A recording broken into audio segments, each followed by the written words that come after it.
Эфир улантабыз, убагында табыш магымсың деп бардап, садагамлы деп, кечиримдери деп, сагындым деп, аймончокторго арнап бардап, азаптарга малынган мега популярдуу жылдыз Ильяс Абдразаков сиздерде болуп турат. Ассаламу алейкум, жакшы келип алдыңыз. Алейкум ассалам, кубаттарыңыздар менен барыңыздарбы. Канчада турдуңуз бүгүн? Бүгүн 8-де турдум. 8-де. Бул адаттагыдай эле көрүнүш нерсеби же кандай? Адаттагыдай эле албетте, ооба. Эмне дегенде балдарды садикке алып барыш керек. Же ал нерсе сиз кылбайсызбы? Жок. Балдарды садикке алып барыш керек. Же албасам алып бара электен мурун ыйлап, суу ичем тигиндей мындай кылам. Телефондон YouTube көрөм деп атып, ошентип ойгоп атышат. Сонун. Түшүнүктүү.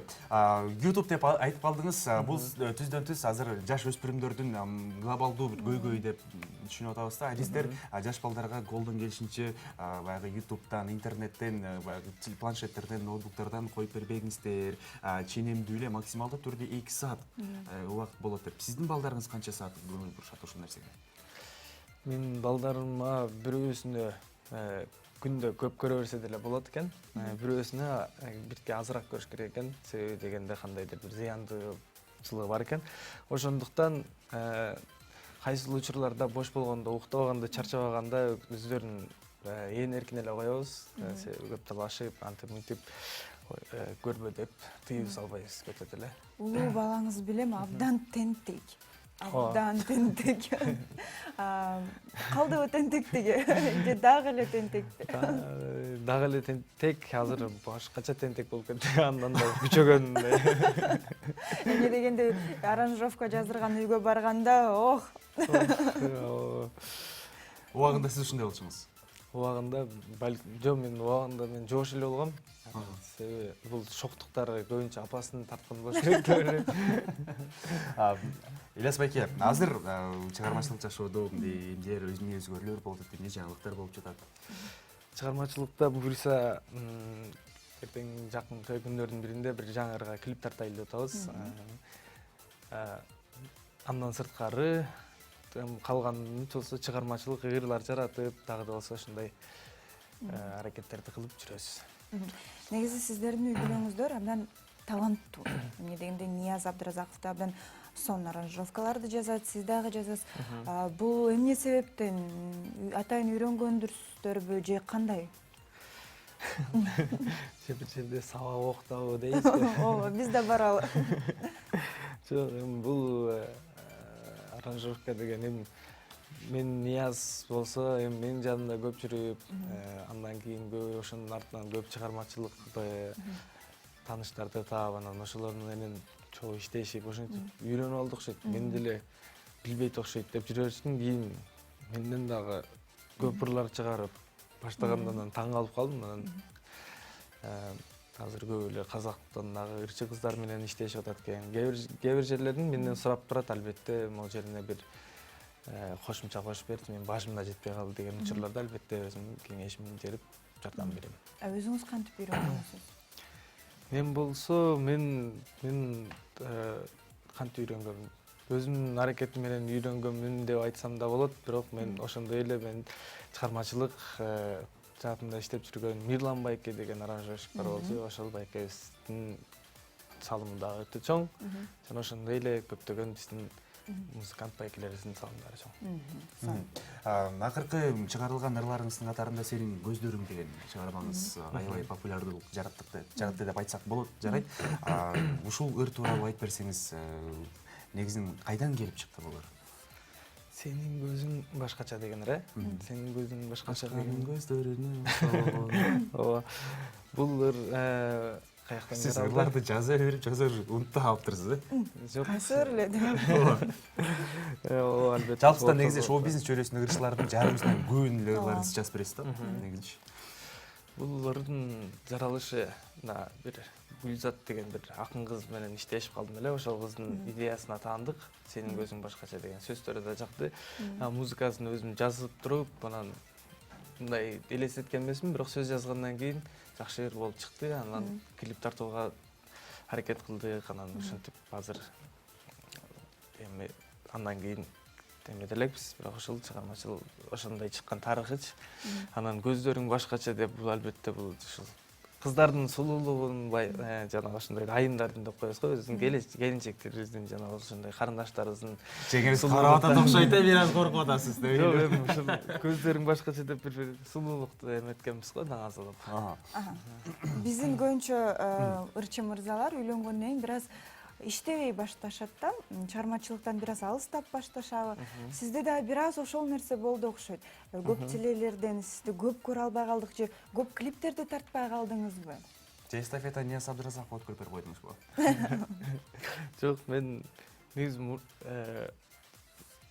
мурун бойдок кезде өзүң жалгыз жүрө берсең керек. Азыр эми кичине үй бүлөлүү болгондон кийин жоопкерчиликтүү болуп, ошондон улам бир аз эметип калышы мүмкүн, жетишпей калаткандыр учурларыбыз болушу мүмкүн. Бирок чындыгында аракетибиз абдан эле жакшы кайла болуп турат. Буюрса дагы мындан ары дагы жакшы ырларды чыгарганга аракет кылабыз деп ойлойм. Азыр үйгө баратам, эмне деп атат тиги экөө деп баштайсыз да.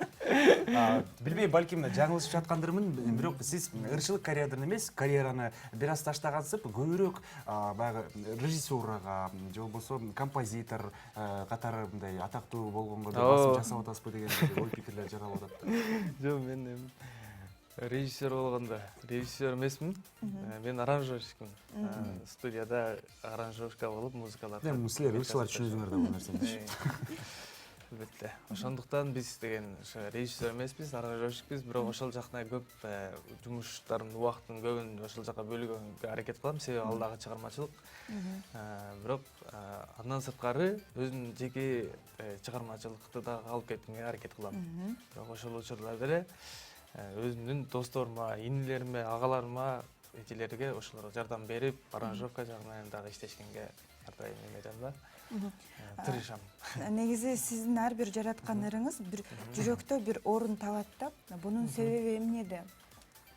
Бунун себеби мен кыйынчылыгымда. Албетте мунун баары тамаша, бирок жанагы өзүңдү өзүң барктабасаң ким барктайт? Туура. Өзүңдү сыйласаң бирөөнү да сыйлайсың деп коет эмеспи? Ошондуктан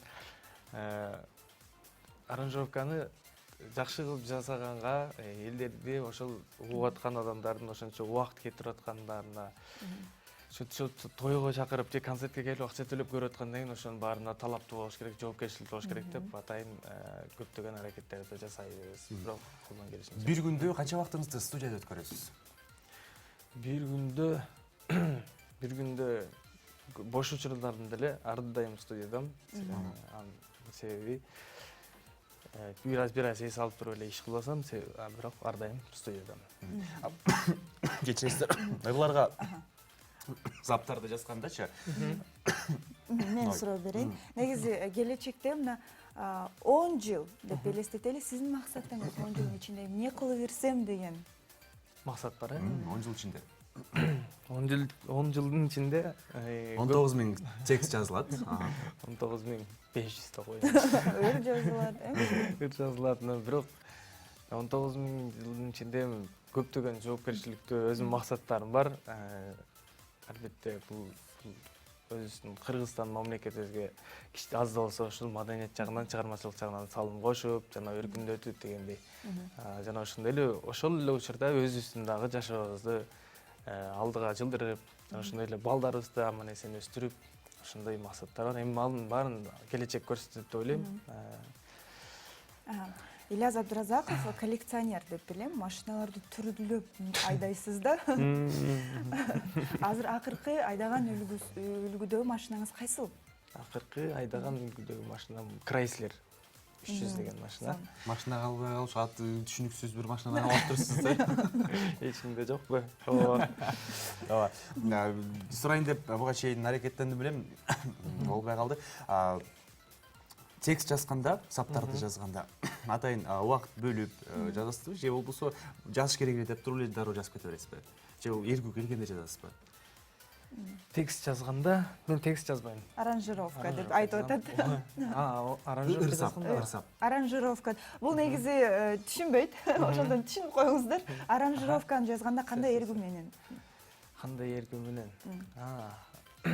Эргүү эми кандай десем, аранжировка жазганда албетте ошол чыгарманы түшүнүш керек биринчи. Анан ошол мисалы эмне жөнүндө сүйүү жөнүндө болсо сүйүүгө ылайыктуураак кылыш керек. Мекен жөнүндө болсо мекенге ылайыктуураак. Эми албетте ошол учурларда өзүң дагы кичине ошо самочувствие деген болот го. Өзүң дагы ошондой элестетип образга образга кириш кириш керек. Менимче текст менен аранжировкасынын айырмасын билиш керек го дейм биринчи жазыш үчүн. Ооба.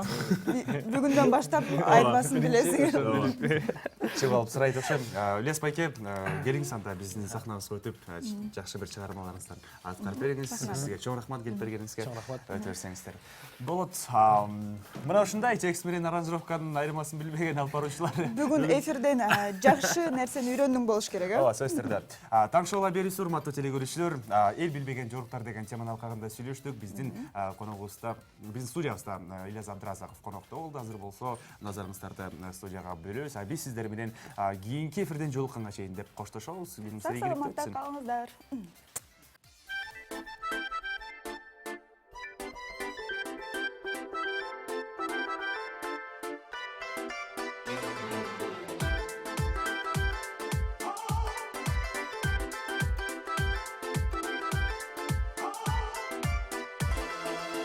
Таңдай жарык чачып, бакталайдын гүлүн ачып, биздин үйгө келин келди, жарашыкты жолук салып, менин жеңем абдан сулуу экен ай. Тамшоладай нурун чачып, жакшылыктын гүлүн ачып, айдай сулуу келин келди, табышмакты сырын каттып.